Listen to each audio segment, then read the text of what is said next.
लेकिन इस स्टेज पे थोड़ा सा जीरा और मोटी इलायची के थोड़े से दाने एक अलग ही कमाल करेंगे। इसको ज़रूर डाल के देखिएगा।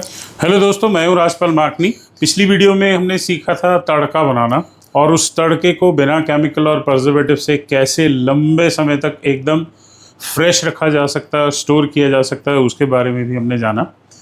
लेकिन कुछ चीज़ें ऐसी हैं जिसके लिए एक अलग तरह का तड़का हमें चाहिए। आज हम वो तड़का बनाएंगे।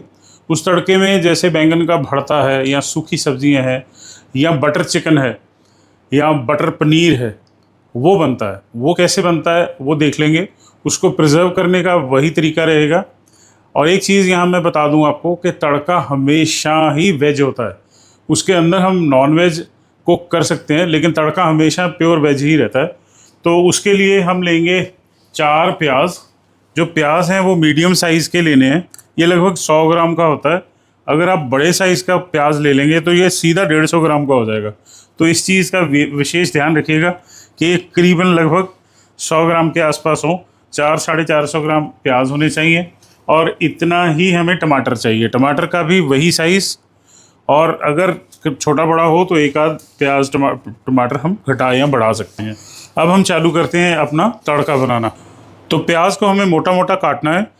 मैं इसे बिना छीले पहले काट लेता हूँ 2 हिस्सों में, और उसके बाद इसका छिलका उतारना बहुत आसान हो जाता है।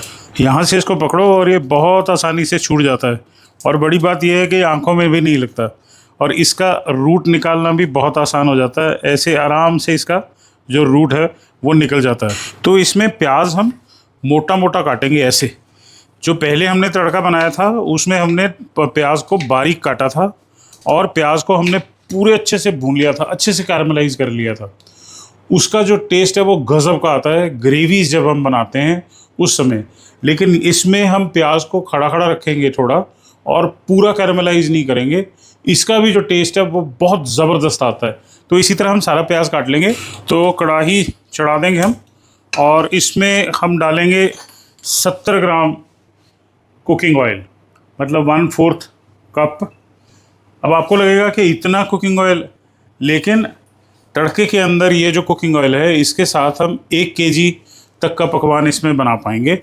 और दूसरी बात, ये इसको प्रिजर्व और फ्रेश रखने में भी बहुत सहयोग देगा। अब कुकिंग ऑयल में हम बस थोड़े से खड़े मसाले डालेंगे। कोई भी मसाला बहुत ज़्यादा नहीं होना चाहिए कि वो अकेले ही चीखने चलाने लग जाए। तो इसका बैलेंस रखना बहुत ज़रूरी है। और दूसरी बात, इसको पीस के डालना है। तो क्योंकि ये क्वांटिटी बहुत थोड़ी है तो आज तो हम इसको इसी तरह डाल देंगे। इसमें जाएगा आधा चम्मच जीरे का, 2 से 3 लौंग, और इतना टुकड़ा दालचीनी का, जवित्री, और ये मोटी इलायची के दाने डालने हैं, मोटी इलायची नहीं डालनी। और 2 इलायची, हरी इलायची जो है उनको खोल करके वो डालना है। ये जो खड़े मसाले हैं ये कुकिंग ऑयल के अंदर ही अपने सारे एसेंशियल ऑयल्स अच्छे से छोड़ते हैं, पानी में उतने अच्छे से नहीं छूटते। और दूसरी बात, इसको 150-160 डिग्री के ऊपर नहीं ले जाना, नहीं तो जल जाएंगे। जैसे ही ये चटकने लग गए इसका मतलब इसका टेम्परेचर आ गया। और साथ ही हम इसमें डाल देंगे मोटा कटा हुआ प्याज। तो उसको बोलेंगे हम तरी तड़का, और इसको बोलेंगे कड़ाही तड़का। अब जब तक वो हमारा प्याज पक रहा है तब तक हम टमाटर को भी इसी तरह मोटा मोटा काटेंगे। तो टमाटर हमने काट लिया। प्याज जो है ना, इसकी 4 स्टेजेस होती हैं अलग अलग। तो ये जो है अभी इसको ट्रांसलूसेंट है, मतलब इसके अंदर जैसे थोड़ा थोड़ा दिखाई देने लग जाए, पारदर्शी नहीं लेकिन उससे थोड़ा कम, वो स्टेज है। और इसको थोड़ा सा मतलब और गुलाबी करेंगे हम, हल्का हल्का। इसकी जो साइड्स हैं वो जब ब्राउन होने लग जाएं तब तक इसको हम पकाएंगे। इस प्याज का जो टेस्ट आता है वो बहुत क्रीमी और थोड़ा मीठा भी होता है ये। तो जब तक हमारा प्याज भुन रहा है हम इसके लिए 3 से 4 लेंगे हरी मिर्चें, 10 से 12 जवी लेंगे लहसुन की, और 1 इंच का टुकड़ा लेंगे अदरक का, और थोड़ा सा लेंगे धनिया।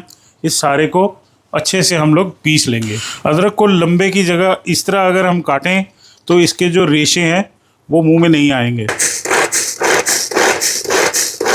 तो प्याज अपना हो गया जैसा हमें चाहिए, गुलाबी, और साइडों से थोड़ा थोड़ा ये कैरामलाइज हो गया है। अब इसके अंदर ये जो हमने बारीक एकदम से पीसा है अदरक, लहसुन, हरी मिर्ची और धनिया, इसको इसके अंदर डालेंगे। इस जगह पे थोड़ा सा जीरा हमने पहले भी डाला था, लेकिन इस स्टेज पे थोड़ा सा जीरा और मोटी इलायची के थोड़े से दाने एक अलग ही कमाल करेंगे। इसको ज़रूर डाल के देखिएगा। तो ये जो खड़े मसाले हैं ये बाद में हम निकाल देंगे, लेकिन अगर ज़्यादा क्वांटिटी हम बनाएंगे तो इसको पीस के ही डालेंगे। तो अब ये हमारा लहसुन और अदरक ये भुन गया है, इसका कच्चापन निकल गया। तो यहाँ पे हम डालेंगे हल्दी, लेकिन जहाँ भी हल्दी जाएगी उसके साथ काली मिर्च का जाना बहुत ज़रूरी है, नहीं तो आपकी बॉडी हल्दी का करक्यूमिन अब्जॉर्ब भी नहीं करेगी। और हल्दी आप जानते हैं कि सबसे बढ़िया एंटीसेप्टिक और एंटी इन्फ्लेमेटरी है। अब इसमें हम डालेंगे टमाटर। तो जैसे ही टमाटर इसके अंदर चला गया, अब प्याज इससे ज़्यादा नहीं भुनेगा। आप ये मान के चलिए कि जैसे एक तरह की कुकिंग वहीं स्टॉप हो गई। अब केवल इसमें जो टमाटर है वो भुनेगा। और जैसे ही हमने टमाटर डाला तो इसके साथ हम डालेंगे नमक इसमें डालेंगे करीबन आधा चम्मच। तो अब इसको ढक के पकाएंगे 5-4 मिनट के लिए। तो 2-3 मिनट के बाद एक बार इसको खोल के हिला देंगे और इसमें थोड़ा सा पानी डाल देंगे। उसके साथ जो हमारा टमाटर है उसको गलने में मदद मिलेगी। फिर से ढक के 5 से 7 मिनट धीमी आग पे पकाएंगे। तो हर 2-3 मिनट में खोल के एक बार इसको हिलाना ज़रूरी है। और ये देखो आप टमाटर जो है वो गलने लग गया है। टमाटर का पकना बेहद ज़रूरी है। प्याज थोड़ा बहुत इधर उधर होगा तो चल जाएगा, लेकिन टमाटर अगर अच्छे से नहीं पका तो आप इसमें जो भी बनाएंगे उसका टेस्ट उतना बढ़िया नहीं आएगा जितना आना चाहिए। और इसको फिर से ढक देंगे। तो इस स्टेज पे अब हम इसमें डालेंगे कश्मीरी लाल मिर्च, जिससे इसका रंग भी बढ़िया आएगा और थोड़ा सा तीखापन भी आएगा। कभी भी इसमें बहुत ज़्यादा मिर्च मत डालिएगा, क्योंकि जब हम इसमें खाना बनाएंगे कुछ भी, मैं ये मान के चल रहा हूँ कि आपने काफ़ी सारा बना लिया और उसको प्रिजर्व कर लिया, तो जब हम इसमें खाना बनाएंगे उस समय उसको कितना तीखा रखना है वो उस हिसाब से उस समय इसमें और मिर्च डाल लेंगे। लेकिन अभी के लिए 1 चम्मच इसमें जो मिर्च हम डालेंगे वो बहुत थोड़ी सी होगी। जब हम इसमें 1 किलो सामान पकाएंगे, इससे कम तो फिर चलेगी नहीं। तो जो बंदा बिल्कुल भी मिर्ची नहीं खाता उसके लिए भी ये पर्याप्त है। यहाँ पे मिर्ची डालने से फ़ायदा ये होगा कि रंग इसका जो है वो बहुत बढ़िया आएगा। अगर आप पहले डाल देंगे तो उतना बढ़िया रंग नहीं आएगा। और 1 चम्मच अब इसमें डालेंगे धनिया पाउडर और आधा चम्मच इसमें हम डालेंगे जीरा पाउडर। बस आपको और किसी मसाले को डालने की ज़रूरत नहीं है। मतलब लेस इज़ मोर। बहुत सारे मसाले गरम मसाले में और ये सब डालने से उसका कोई फ़ायदा नहीं है। ये बहुत बढ़िया बन के आपका तैयार होगा। और इसको अब हम लोग बस 2-3 मिनट और पकाएंगे तो ये अपना तड़का जो है वो बन के हो जाएगा तैयार। तो तड़का अपना बन के तैयार है, कुछ इस तरह सा दिखेगा।